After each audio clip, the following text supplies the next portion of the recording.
93,4 DFM Radio Musik Asli Indonesia. DFM Mania balik lagi di talk show Inspirasi dan Mandiri pagi ini ya, DFM Mania. Dan tema kita pagi ini adalah kepedulian Yayasan Dharma Bakti Astra pada dunia UMKM. Yayasan Dharma Bakti Astra atau YDBA yang merupakan salah satu pelaksana Corporate Social Responsibility atau CSR PT Astra International Tbk yang didirikan oleh founder Astra yaitu Bapak William Suryajaya pada tanggal 2 Mei 1980 ini merupakan perwujudan cita-cita Astra sejahtera bersama bangsa serta sebagai bentuk komitmen Astra untuk berperan secara aktif dalam membangun bangsa sejalan dengan butir pertama dari filosofi Astra Catur Dharma, yaitu menjadi milik yang bermanfaat bagi bangsa dan negara. DFM Mania. Terkait dengan tema kita pagi ini, di studio kita sudah kedatangan narasumber kita, DFM Mania, ada Mbak Agustina, External Relation Yayasan Dharma Bakti Astra atau YDBA. Assalamualaikum pagi Mbak Agustina. Waalaikumsalam, selamat pagi Mbak Nurul. Pagi, apa kabar? Baik Mbak Nurul. Mbak Nurul sehat ya? Sehat. Jadi hari ini kita temanya Blackpink nih. Yes, aku pink ya dan kerudungku Black. Black. Jadi Blackpink ya, DFM Mania. Oke, nanti kita bakal ngomongin tentang kepedulian Yayasan Dharma Bakti Astra pada dunia UMKM. Ya, DFM Mania tentu aja boleh banget bertanya apapun DFM Mania terkait dengan tema kita pagi ini ke WhatsApp ya. Kita juga live di Instagram @1034 DFM Jakarta. Yang mau komen sambil nonton bisa langsung ke kolom komentar di drop pertanyaannya atau ke WhatsApp ya ke nomor 0811 99 10 34. Oke, DFM Mania. Sektor UMKM selain telah teruji dalam berbagai keadaan seperti di masa krisis ekonomi beberapa waktu lalu yang menghantam perekonomian Indonesia, sektor UMKM juga mampu menyerap 97% dari total angkatan kerja dan mampu menghimpun hingga 60,4% dari total investasi di Indonesia. Berdasarkan data itu, DFM Mania, Indonesia punya potensi basis ekonomi nasional yang kuat karena jumlah UMKM yang sangat banyak dan daya serap tenaga kerja juga sangat besar. Untuk itu, sektor UMKM perlu didukung oleh semua pihak. Nah, terkait dengan tema kita pagi ini, DFM Mania, mungkin dari Mbak Agustin, silakan dijelaskan dulu ya Mbak ya mengenai sejahtera bersama bangsa, serta sebagai bentuk komitmen Astra untuk berperan secara aktif dalam membangun bangsa sejalan dengan butir pertama filosofi Astra, Catur Dharma, yaitu menjadi milik yang bermanfaat bagi bangsa dan negara. Silakan Mbak Agustin. Ya. Mbak Nurul, jadi gini, untuk Astra YDBA ini atau Yayasan Dharma Bakti Astra ini didirikan oleh founding father-nya Astra langsung yaitu Om William Suryajaya di mana waktu itu tahun 1980 ketika perusahaan lain belum memikirkan yang namanya program Corporate Social Responsibility atau CSR, tapi Om William ini sudah memikirkan itu. Nah, oleh karena itu pada tahun 1980 Om William mendirikan YDBA. YDBA ini adalah salah satu dari 9 yayasan Astra yang didirikan oleh beliau dan di mana YDBA ini fokus membina UMKM. Dan sejahtera bersama bangsa ini adalah cita-cita Astra. Dan Om William berharap dengan adanya YDBA itu bisa mendukung mewujudkan cita-cita Astra untuk sejahtera bersama bangsa. Oke, jadi memang fokusnya ke UMKM ya, memberikan dukungan, support. Seperti apa fokus program kewirausahaan yang dilakukan oleh PT Astra Tbk selama ini, Mbak? Nah, jadi Astra ini dalam menjalankan public contribution atau public kontribusi sosialnya, Astra ini fokus pada 4 pilar sebetulnya. Ada kewirausahaan atau kita fokus pada UMKM, lalu ada pendidikan, kesehatan, dan lingkungan. Nah, untuk fokus kewirausahaan sendiri itu dijalankan oleh YDBA, di mana YDBA sendiri menjalankan program pembinaan UMKM mulai dari pelatihan, pendampingan, lalu ada fasilitasi pemasaran, juga kita membantu menjembatani fasilitasi pembiayaan bagi UMKM binaan kami. Oke, dan pendengar kita sebenarnya banyak juga nih Mbak Agustin Mm-mm. yang pelaku UMKM Oh, dari oke. kuliner, Mm-mm. terus juga tekstil, terus Mm-mm. juga banyak lagi lah seperti itu. Sekarang yang sudah dibina dari Yayasan Dharma Bakti Astra atau YDBA sudah ada berapa banyak Mbak Agustin? Ya, jadi saat ini, tahun ini YDBA itu menginjak usia 44 tahun. Nah, secara akumulasi sejak YDBA didirikan, itu ada 13.082 UMKM yang telah kita berikan pembinaan. Seluruh Indonesia. Seluruh Indonesia. Nah, cuman untuk UMKM aktifnya sendiri yang saat ini sedang mengikuti program pembinaan kami itu di angka 1.300-an, seperti itu. Banyak ya? Banyak, dan itu sektornya di bidang manufaktur, lalu ada bengkel, kerajinan dan kuliner, serta pertanian gitu. Oke. Nah, ini kan pasti kita Hmm. juga pengen ya para pelaku UMKM Mm-mm. dibina, mendapat pendampingan hingga pembiayaan seperti tadi. Seperti apa sih kriterianya Mbak Agustin untuk bisa mendapatkan posisi itu? Nah, untuk bagaimana jadi binaan Iya YDBA, benar. sebetulnya syaratnya itu mudah banget, Mbak Nurul. Jadi, Mm-mm. UMKM yang ingin bergabung itu cukup mengikuti 1 kali program pembinaan kami. Lalu nanti mereka bisa mengisi form, tapi dengan syarat mereka adalah sektor yang sesuai dengan fokusnya YDBA. Jadi tadi di manufaktur, lalu bengkel, kerajinan, serta kuliner, dan juga pertanian. Dan tentunya usahanya sudah established minimal 1 tahun berdiri gitu. Oke, jadi sebenarnya Mm-mm. usahanya ini ada kriteria tersendiri lah Betul, ya. dan tentunya mereka ini UMKM di sini bukan trader. Jadi mereka itu benar-benar membuat produk ya. Jadi ada hal yang dijalankan, ada value added-nya. Jadi bukan trader atau pedagang seperti itu. Oke, jadi sebenarnya Mm-mm. kriterianya seperti itu deh Femania. Semua bidang-bidang yang tadi ya, dari manufaktur, terus juga kuliner, kerajinan, bengkel, Dan pertanian. dan pertanian. Oke, kalau untuk wilayah Jakarta sendiri berarti sudah banyak ya Mbak Ya, Agustin ya? di Jakarta sendiri itu teman-teman mayoritas itu adalah UMKM manufaktur, lalu kerajinan dan kuliner yang merapat ke YDBA. Tapi YDBA sendiri untuk membina UMKM kami di daerah, kita punya cabang. Nah, saat ini ada 15 cabang yang sudah kita dirikan dan aktif membina UMKM di berbagai wilayah tersebut. Itu di mana aja? Iya. Nah, ini aku sebutin ya. Iya, silakan. Aku spoiler, jadi 15 wilayah tersebut itu ada di Jawa Tengah. Jawa Tengah itu Banyumas, juga ada di Solo, lalu juga kita ada di Jawa Timur di Banyuwangi. Lalu di Jabodetabek sebetulnya kita ada cabang juga di Tarikolot Bogor. Nah, Iya. kalau deket nih Bogor ke ini ya ke Jakarta, lalu ada juga di Cakung, Jakarta Timur. Mm-mm. Juga kita juga membina UMKM pertanian yang mayoritas di sana itu di Puncak 2. Nah, untuk teman-teman yang berada di Yogyakarta, kita juga punya cabang. Lalu untuk di NTT, kita ada 2 cabang di wilayah Manggarai Timur dan juga Manggarai Barat. Nah, Oke, jadi sebenarnya untuk akses daerah sebenarnya sudah tidak ada halangan lagi ya atau hambatan, semuanya sudah ada cabang-cabangnya. ya, saat ini ada di 15 wilayah dan insya Allah semoga di tahun ini juga akan ada penambahan cabang. Oke, Mbak Agustin, ini aku mewakili pertanyaan dari pendengar kita. Biasanya bisnisnya kuliner ya atau UMKM-nya kuliner. Itu seperti apa sih lebih spesifiknya, mungkin kriterianya yang bisa dapat binaan? Kriterianya sama Mbak Nurul. Jadi yang penting mereka itu nanti bisa mengikuti program pembinaan YDBA 1 kali minimal, lalu mereka juga sudah berdiri selama 1 tahun. Nah, actualnya ketika ada teman-teman UMKM kuliner yang merapat ke kita, kita nanti akan memberikan program pelatihan, pendampingan, di mana pelatihan di sini itu baik secara manajemen maupun secara teknis, dan tentunya sesuai sama kebutuhan teman-teman UMKM tersebut gitu. Oke, jadi sebenarnya kriterianya secara umum sama ya? Sama. Berarti bebas mau jualan apapun kulinernya? Bebas, karena Apakah banyak juga teman-teman di Jabodetabek maupun di Kalimantan, itu kita juga di Kalimantan ada 4 wilayah, di Bontang, terus di Pasir, di Sangatta, juga di Barito Utara. Nah, itu mayoritas mereka memang ada yang ready to eat, lalu juga ada produk olahan. Nah, jadi kemasan-kemasan produk kayak amplang yang sudah dikemas itu juga menjadi binaan kami. Oke, yang gerobak juga? Yang gerobakan?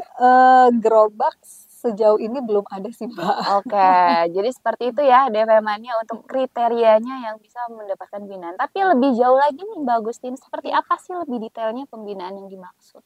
Nah, pembinaan yang dimaksud ini adalah tadi YDBA itu menjalankan 4 program pembinaan dari mulai pelatihan, lalu pendampingan, fasilitasi pemasaran dan juga fasilitasi pembiayaan. Jadi kita sudah ada modulnya Mbak Nurul. Jadi modul pelatihan itu apa aja sih? Kayak misalnya nih ketika mereka masuk, UMKM masuk, kita coba memberikan basic mentality. Nah, ini pelatihan basic mentality adalah pelatihan yang cukup efektif buat UMKM dan bahkan teman-teman UMKM yang pertama kali ikut program kita, mereka ngerasa antusias dan ngerasa, wow, ini basic mentality itu benar-benar challenging ya, karena di basic mentality ini kita tuh memastikan bagaimana UMKM itu bisa berubah, lalu bisa berbagi, komitmen dan konsisten terhadap apa yang dilakukan, apa yang dijalankan dalam usahanya. Oke.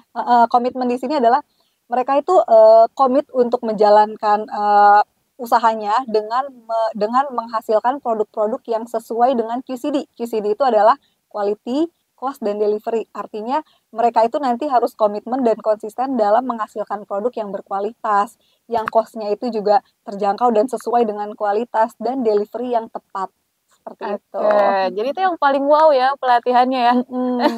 Dan nanti kalau misalnya udah pelatihan, kita juga adakan pendampingan Mbak Nurul. Nah, pendampingan di sini adalah untuk memastikan apakah pelajaran-pelajaran selama pelatihan itu diterapkan. Jadi kita nggak langsung setelah UMKM ikut pelatihan, nggak langsung kita tinggalkan, tapi kita monitor terus, kita dampingi seperti itu. Oke, bentuk ini berarti benar-benar real ya, di lapangan itu mendampingi, bentuk-bentuk pendampingannya. Ya, sebagai komitmen kita terhadap program ini juga kan kita punya cabang, di mana cabang kita itu ada tim YDBA di lapangan, di mana tim itu ada koordinator, ada fasilitator, bahkan ada admin. Nah, mereka itu bertugas memastikan program-program pembinaan itu berjalan, bahkan mendampingi para UMKM di daerah. Ada satu cerita Mbak Nurul, waktu itu UMKM kami itu malam-malam datang untuk berkonsultasi terkait usahanya. Itu sampai malam-malam. Tim kami tetap welcome kepada UMKM tersebut. Bahkan ada suatu hari UMKM kami melahirkan nih. Dia tidak mencari keluarganya, malah dia mencari koordinator kita untuk membantu. Itu saking engage-nya teman-teman di lapangan dengan UMKM gitu. Ya, jadi bukan cuma masalah UMKM ya, sampai masalah ada hal-hal yang cukup kuat ya, engagement yang cukup kuat antara teman-teman tim di lapangan YDBA dengan teman-teman UMKM di daerah gitu. Oke. Kita lanjut lagi nih obrolan kita ya, Mbak ya. Yes, siap Mbak Nurul. Oke, tadi selain dari kewajiban dari pelaku UMKM ini mengikuti minimal tadi 1 kali pelatihan. Betul. Ya. Ada lagi nggak kewajiban lain? Mereka sudah berdiri selama 1 tahun. Ya, jadi mereka sudah sudah bukan yang datang tiba-tiba ngawang, aku pengen usaha ini, itu nggak ada. Jadi kita benar-benar ngebina UMKM yang memang sudah berdiri minimal selama 1 tahun. Oke.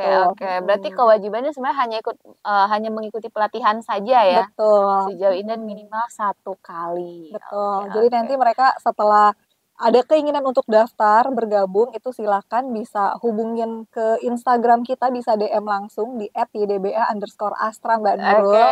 Nanti biasanya teman-teman timnya YDBA nanti akan mengarahkan untuk mereka isi form, dan di Instagram kami juga sudah ada jadwal program pembinaan kita, pelatihan kita selama 1 tahun ke depan kayak gitu. Oke, datangnya langsung berarti dari DM ya? Kalau datang langsung? Boleh banget, kalau datang langsung nanti bisa langsung ke kantor kita di Jalan Gaya Motor 1 nomor 10 Sunter 2 Jakarta Utara. Di kantor Yayasan Dharma Bakti Astra atau YDBA. Nanti kita tulis lagi deh di description box-nya di YouTube kita ya, DFM-nya. Bawa apa aja Mbak Agustin? Bawa diri aja kok Mbak Nurul, karena tidak ada hal-hal yang sangat krusial. Jadi nanti mereka tinggal isi form aja, dan nanti mereka bisa langsung mendaftar misalnya mau ikut program pembinaan atau pelatihan yang mana, seperti itu. Oke, dan itu biasanya prosesnya berapa lama untuk tetap masuk gitu? Sebenarnya prosesnya itu tinggal isi aja, dan nanti untuk mereka akan terakui menjadi member YDBA setelah mereka ikut program pembinaan atau mereka ikut program pelatihan. Nah, kalau misalnya mereka ikut pelatihan yang bulan Mei misalnya, nanti ya udah berarti bulan Mei mereka sudah bisa terdaftar menjadi binaan YDBA seperti itu. Jadi disesuaikan dengan jadwal program kita gitu sih. Oke, untuk selengkapnya jadwalnya bisa dicek di websitenya atau di Di Instagramnya ya? Instagram langsung itu Di Instagram. dan di Instagram itu kita lengkap banget semua informasi dan kegiatan tentang YDBA sudah terangkum di situ gitu. Jadi yang pengen tahu gambarannya DFM Mania, Mhm. cus aja langsung ke Instagramnya YDBA. Oke. Ini denger-dengar ada galerinya juga ya? Ada Oh, Mbak Nurul. jadi galeri itu DFM Mania sebenarnya tempat untuk memasarkan produk ya, termasuk Betul, juga melakukan kegiatan edukasi. betul sekali. Atau selengkapnya gimana Mbak Nah, Gustin? jadi di Sunter 2 kalau misalnya ini para pendengar DFM Mm-mm. ingin misalnya melihat bagaimana YDBA dan produk-produk apa dan produk UMKM apa yang dibina itu bisa datang ke galeri YDBA di mana galeri itu selain tadi info dari Mbak Nurul betul untuk memasarkan produk-produk UMKM kita juga menampilkan berbagai produk hasil buatan UMKM di bidang manufaktur, Iya. lalu juga bagaimana standar pelayanan UMKM bengkel kita, lalu juga ada produk-produk dari hasil UMKM kerajinan, juga kuliner, dan juga pertanian. Nah, di sana bukan hanya bisa dilihat, tapi bisa langsung dibeli, Mbak Nurul. Mm-mm. Seperti itu. Dan tentunya galeri kami juga dibangun untuk sebagai media edukasi bagaimana program pembinaan Astra dilakukan melalui YDBA. Seperti itu. Oke, penasaran langsung Hmm. aja datang ya DFM Mania ke galerinya. Ya, Nanti datang alamat aja lengkapnya langsung. kita drop aja juga di description box-nya. Oke, ini biasanya kalau dari perusahaan-perusahaan lain itu sebelum merekrut gitu ya untuk binaan UMKM mengadakan survei dulu nih Mbak Agustina. Kalau dari YDBA gimana? Apakah ada survei lanjutan? Nah, kalau kita untuk mereka menjadi binaan kita, mereka biasanya itu bisa melampirkan kompro atau company profile-nya dari masing-masing perusahaan. Dan biasanya kalau UMKM kuliner, UMKM kerajinan, mereka bisa langsung memperlihatkan produk hasil yang dibuatnya gitu sih Mbak Nurul. Oke. Jadi kami berusaha untuk trust ya kepada teman-teman UMKM karena balik lagi ketika mereka ikut program pembinaan, kami selalu mengarahkan mereka untuk mengikuti program basic mentality terlebih dahulu. Nah, Mm-mm. biar apa sih? Biar memastikan teman-teman UMKM itu memiliki mentalitas yang betul-betul sebagai pelaku usaha, bukan mentalitas yang pokoknya intinya aku cuma pengen dagang, untung enggak gitu. Karena kan balik lagi basic mentality itu kita ingin mereka itu punya keinginan berkomitmen untuk menunjukkan semangat untuk berubahnya, terus nanti saling berbagi lagi, dan mereka juga bisa komitmen dan konsisten dalam menjalankan usaha dan menghasilkan produk yang sesuai standar QCD yang dibutuhkan para customer. Oke, nah juga Mbak Agustin kita mau tanya soal filosofi yang tadi ya, Oke. menarik ya di dalam kegiatan pembinaan ini ya. Seperti apa Mbak Agustin? Ya, jadi YDBA ini memiliki filosofi dalam menjalankan pembinaan. Filosofi kita adalah berikail bukan ikan, Mbak. Nah, Oke. apa sih berikail bukan ikan? Iya. Pasti bingung ya. Iya. Nah, berikail bukan ikan artinya kita itu tidak memberikan UMKM itu sesuatu yang sifatnya short term. Misalnya kita nggak ngasih uang kepada UMKM, tapi kita ngasih sesuatu yang sifatnya itu long term atau sustain, yaitu kompetensi. Nah, makanya program kita pelatihan, pendampingan, sehingga harapan kita itu sesuai sama goalnya YDBA, kita ingin UMKM yang kita bina itu bisa naik kelas, mandiri, dan jadi nanti ke depannya mudah-mudahan setelah naik kelas, setelah mandiri, mereka bisa bersaing di pasar nasional maupun pasar global, seperti itu. Oke, jadi berikail bukan ikan ya. Ya, betul. Ini terkait dengan mentalnya nih si pelaku UMKM ya Mbak ya. Betul banget. Untuk bisa long term atau jangka panjang, mandiri. Betul. Intinya seperti itulah DP Mania. Oke, Mbak Agustin, seperti apa progresnya? Mungkin bisa diceritain ada cerita nggak dari salah satu UMKM yang sudah ada berprogres gitu? Iya, jadi gini, YDBA itu dalam menjalankan pembinaan kita punya kerangka pengembangan UMKM. Nah, kerangka pengembangan UMKM itu biasanya YDBA itu melakukan assessment, Mbak. Tadi kan kalau kata Mbak Nurul survei gitu ya. Kalau kita nggak survei, tapi kita assessment UMKM tersebut. Nah, assessment di sini adalah UMKM yang hadir itu kita assess, kita lihat apakah mereka itu ada di tahap yang pemula. Jadi kita kategorikan ada UMKM yang tahapannya pemula, Madya, Pramandiri, dan Mandiri. Nah, kalau udah tahapan mandiri udah tuh YDBA bisa melepas UMKM tersebut dan YDBA mendorong UMKM tersebut, yuk yang mandiri kita bareng-bareng bina yang masih belum mandiri. Jadi menggulungkan bola salju kebaikan, balik lagi. Jadi kita mendorong teman-teman yang mandiri itu untuk saling berbagi lagi. Nah, ketika mereka sudah kita assessment, itu kita lihat mereka dan kita akan dampingi mereka sehingga misalnya nih ketika mereka masih di media ada gap yang kurang di dalam UMKM tersebut, misalnya gap pemasaran. Itu kita nanti akan melakukan pendampingan terkait pemasaran, Mbak, seperti itu. Jadi assessment itu yang akan kita lakukan dan kita akan berusaha untuk memperbaiki sesuai kebutuhan dari UMKM tersebut. Oke, Mbak Agustin katanya udah ada yang proses go internasional ya penjualannya? Nah, untuk yang jadi sebetulnya kalau misalnya salah satu cerita ya, misalnya ini kalau cerita banyak nih Mbak, kayak misalnya di mana namanya, di Bontang, Kalimantan Timur, ada UMKM kuliner kita yang memproduksi amplang. Nah, amplang itu kayak kerupuk ikan. Nah, cuman salah satunya misalnya contohnya adalah amplang kuku macan. Nah, teman-teman bisa cek langsung ya di Instagram @ydba_gallery. Itu produk-produk UMKM kita di display di galeri tersebut. Nah, mereka saat ini itu improvementnya cukup banyak, Mbak. Jadi selain UMKM tersebut improve terhadap kualitas produknya, rasanya, bentuknya, tapi juga dari segi kemasan. Dan juga kita juga mendorong teman-teman UMKM itu untuk sertifikasi, baik itu PIRT, BPOM, halal, dan lain-lain.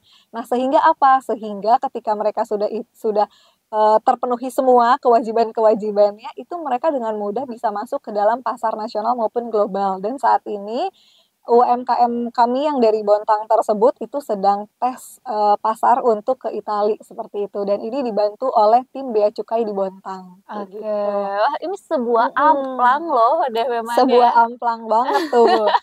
Kalau itu baru kuliner ya Mbak Nurul ya. Ada lagi? Ada lagi Mbak. Nah, kayak misalnya contohnya lagi di industri manufaktur ya Mbak. Nah, industri manufaktur itu UMKM kita itu fokus misalnya membuat produk seperti komponen roda 2 motor atau roda 4. Nah, kita punya cabang di Tegal, itu berkolaborasi dengan Dinas Perindustrian Kabupaten Tegal, di mana kita di situ ada salah satu UMKM kita namanya Bimuda Karya Teknik. Nah, Bimuda Karya Teknik ini adalah salah satu jebolan dari karyawan ex Astra, Mbak. Nah, awalnya dia itu pas datang ke kantor YDBA di Tegal, dia datang awalnya itu sebagai karyawan Permata Bank. Nah, setelah dia datang, dia menawarkan program kredit atau cicilan kepada UMKM. Lama-lama dia tergoda, kenapa aku nggak jadi pengusaha juga ya, daripada daripada menawarkan program aja gitu. Dan akhirnya beliau resign, beliau fokus mendirikan usaha manufaktur di Tegal menjadi UMKM binaan kita, dan saat ini alhamdulillah sekali beliau sudah menjadi second tier dari PT Astra Honda Motor. Jadi produknya bisa disuplai beliau bisa menjadi rantai pasok dari perusahaan besar kayak gitu. Wow. Dan sekarang beliau juga sudah beliau aktif untuk mengoptimalkan program-program yang di-share oleh pemerintah, salah satunya Kementerian Perindustrian terkait program restrukturisasi mesin. Bahkan beliau juga sekarang sudah menjalankan industri 4.0 kayak gitu. Oke. Jadi ceritanya sebenarnya cerita suksesnya ada banyak ya Mbak ya? Banyak sekali, dan yang sangat menginspirasi ya, yang bisa ditiru oleh para pelaku bisnis di luar sana gitu. Yang penting ada kemauan ya Mbak ya, ikutin semua pelatihannya, konsisten semuanya untuk bisa mandiri. Dan pastinya mereka juga harus ada semangat untuk terus melakukan inovasi dan kolaborasi, karena saat ini tanpa inovasi dan kolaborasi, bakalan stuck di tempat gitu. Iya ya, oke. Ini dalam prosesnya pembinaan ini mulai dari pelatihan tadi sampai akhirnya, apa sih Mbak kendala-kendala yang biasa terjadi? Kalau kendala-kendala, contohnya ya Mbak, kalau kendala di UMKM kami sih biasanya lebih ke logistik Mbak. Nah itu logistik, kita kan tahu ya, biaya pengiriman logistik itu sangat mahal sekali. Nah contohnya lagi, kayak misalnya nih, kita mau di Jakarta itu banyak kebutuhan terkait beras organik. Nah, kita bisa datangkan dari Kalimantan Timur, karena di Kalimantan Timur kita punya UMKM pertanian yang awalnya dia itu budidaya padi secara konvensional, kita masuk, akhirnya mereka bisa melakukan budidaya secara organik. Nah, beras organik itu tuh banyak kebutuhannya di Jakarta. Cuman challenge-nya bagi UMKM adalah biaya logistik yang sangat mahal, sehingga tentunya itu mempengaruhi cost dari harga beras organik tersebut gitu sih. Oke. Itu salah satu dan mungkin ini juga bisa menjadi concern kita semua ya terkait bagaimana kita memajukan UMKM. Dan tentunya YDBA di sini juga membuka pintu kolaborasi dengan berbagai stakeholder, baik sebagai ayah angkat tadi, sebagai pembina maupun sebagai off-taker ataupun customer ataupun stakeholder yang fokusnya misalnya tadi bisa membantu jasa logistik dan lain-lain kayak gitu. Oke, berarti kendalanya sebenarnya di logistiknya ya? Ya, Karena salah kan satunya itu. memenuhi kebutuhan pasar tadi si Betul. beras organik, tapi harus Mm-mm. ada peralihan dari konvensional ke organik yang membutuhkan logistik. Dan itu juga berlaku Mbak, kayak misalnya masih di Bontang Kalimantan Hmm. Timur, jadi UMKM kita di kuliner itu produknya itu minuman serbuk herbal, itu mereka sudah bisa go global, mereka bisa supply ke Taiwan. Nah, Oke. cuman kembali lagi logistiknya yang sangat mahal sehingga itu mempengaruhi harganya si UMKM tersebut dan itu tentunya harus ini ya kan kita kan dituntut untuk memiliki cost yang bersaing ya Iya, dan itu jadi benar. challenging bagi UMKM dan saat ini kita juga lagi membantu mencari alternatif jasa logistik yang fit untuk teman-teman UMKM di sana gitu. Oke, jadi balik lagi sebenarnya ke keywordnya itu tanpa inovasi dan kolaborasi ya Betul sebenarnya sekali. Mbak Agustin ya. Betul banget Mbak. Dari semua pihak untuk mensupport UMKM Indonesia. Betul, karena semangat kita tuh YDBA menjalankan program pembinaan dengan mengacu kepada Pentahelix. Nah, Pentahelix ini adalah YDBA nggak bisa sendirian, tapi YDBA harus bisa jalan dengan berbagai stakeholder, baik itu pemerintah, akademisi, ayah angkat atau pengusaha, juga teman-teman media, seperti itu. Tadi tema kita DFM-nya kepedulian Yayasan Dharma Bakti Astra pada dunia UMKM. Tadi kita udah ngomongin tentang seperti apa syaratnya, kewajiban dari pelaku UMKM untuk ikut pelatihan dari YDBA ya Mbak ya, terus juga apa aja fasilitas yang diberikan dari YDBA kepada para pelaku UMKM. Tadi juga kita sempat ngobrolin tentang kendalanya di lapangan ya Mbak Iya, ya, betul. tentang logistik, ya semuanya kita bahas. Sampai sekarang YDBA sudah berkolaborasi atau dengan stakeholder perusahaan apa aja Mbak? Nah, YDBA itu kita kolaborasi dengan tadi Pentahelix Mbak. Jadi kayak misalnya pemerintah itu kita berkolaborasi dengan Kementerian Perindustrian dalam membina IKM manufaktur atau industri kecil menengah manufaktur di bidang manufaktur. Lalu kita juga berkolaborasi sama Kementerian Koperasi dan UKM dalam membina UMKM yang berada di Banyumas, lalu juga ada di Tegal dan lainnya. Lalu kita juga ada Kementerian Pedesaan, lalu dinas-dinas tempat kita juga berkolaborasi Mbak, kayak tadi di Tegal, lalu juga di beberapa wilayah kita selalu intens berkoordinasi dan berkomunikasi dengan para dinas tempat. Lalu tentunya perusahaan swasta di sini mereka berperan sebagai ayah angkat atau off-taker. Nah, ayah angkat ini adalah perusahaan-perusahaan yang mereka itu turut ikut membina UMKM dan juga mereka memberi kesempatan UMKM untuk mensuplai produknya ke si perusahaan tersebut, ke ayah angkat tersebut. Contohnya kita kayak punya PT Astra Honda Motor. Nah, PT Astra Honda Motor itu aktif membina UMKM bersama YDBA dan memberi kesempatan UMKM manufaktur kami untuk mensuplai produknya ke Astra Honda Motor kayak gitu. Ada PT Bintang 7 juga Mbak sebagai ayah angkat kami. PT Bintang 7 ini Kalbe Group. Nah, yang produknya si Bejo, Mbak Nurul tahu kan ya? Ya. Pokoknya ini ya pesaing produk sebelah. Nah, jadi UMKM kami yang petani di wilayah Lebak Banten, mereka tuh nge-supply produk jahe merahnya ke PT Bintang 7 Mbak. Oke, jadi sebenarnya sebagai apa ya? Sebagai wadah untuk menyuplai produknya ya. Jadi mereka ikut membina, mereka juga kasih kesempatan pasar ke UMKM. Lalu kita juga kolaborasi dengan para akademisi. Nah, akademisi di sini contohnya kayak Politeknik Pembangunan Pertanian Malang atau Polbangtan Malang. Lalu ada Polbangtan Bogor. Nah, Malang ini kita kolaborasi dalam pembinaan petani di Banyuwangi. Nah, di Banyuwangi kita punya UMKM pertanian yang fokus melakukan budidaya buah naga. Nah, jadi buah naga yang ada di Jakarta itu tuh produk-produk dari Banyuwangi Mbak mayoritas. Oh iya gitu. Ya, binaan Astra juga ya. Binaan YDBA. Nah, lalu sama akademisi sudah dan tentunya kita juga berkolaborasi sama para komunitas UMKM. Nah, komunitas UMKM ini adalah contohnya kayak UMKM binaan YDBA yang sudah berkomunitas, yang sudah mandiri, dan membentuk menjadi sebuah koperasi kayak gitu. Oke, itu kalau Dan satu lagi kita kolaborasi sama teman-teman media. Nah, media membantu dalam hal apa sih? Dalam membantu melakukan publikasi branding kepada masyarakat luas sehingga produk UMKM kami bisa dikenal, bahkan bisa membantu memberikan inspirasi bagi pelaku bisnis yang lain gitu. Oke, jadi gitu deh Femania. Hmm. Jadi kenapa sebenarnya kita itu kayak sebenarnya harus ya atau ya sebenarnya tergantung pribadi masing-masing, tapi menurut aku harus kayak ikut ya Harus binaan. banget.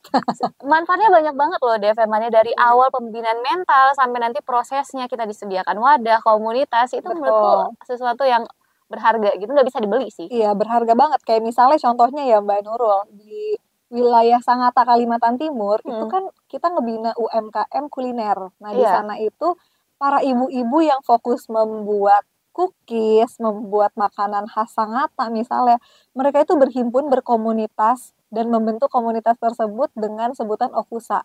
Okusa itu olahan kuliner Sangatta.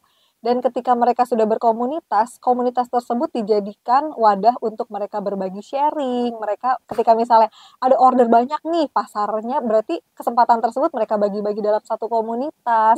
Ketika ada ilmu baru yang harus mereka ketahui, mereka bagi-bagi juga dalam komunitas tersebut. Dan itu yang kita harapkan. Mereka bisa mandiri, berkomunitas, dan nantinya mereka bisa mendirikan koperasi yang bermanfaat untuk anggotanya, seperti itu. Gitu deh Femania.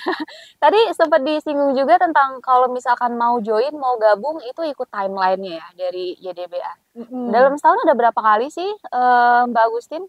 Nah, dalam setahun itu ini ya Mbak, beda-beda. Kayak misalnya di industri manufaktur itu mungkin akan ada lebih dari 10 pelatihan yang diselenggarakan kayak gitu. Jadi lengkapnya bisa langsung dicek di Instagram @ydba_astra.